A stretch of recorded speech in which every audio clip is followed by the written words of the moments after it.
Hey there, what's up? In this video, I'll give you a quick guide on how you can get the Leonardo AI API copy.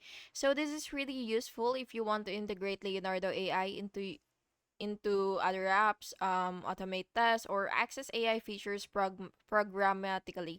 So yeah, make sure that you have an active account so that you will be able to access that feature. So the first thing that you will have to do is you will scroll down a little on your left panel until you see API access. And then what you will have to do is just click that. And once you're here, again, you do have to make sure that you have the plan so that you will be able to actually do this. So once you already have your plan, is you will just have to click generate new key, and then you will copy your API key and store it.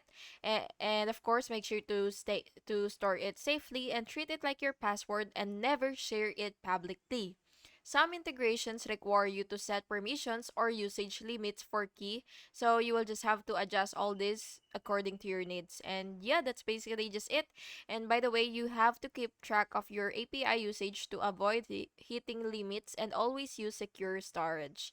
And yeah, I hope you found this video helpful. And if you did, please make sure to like and subscribe for more videos like this. Thank you and have an awesome day.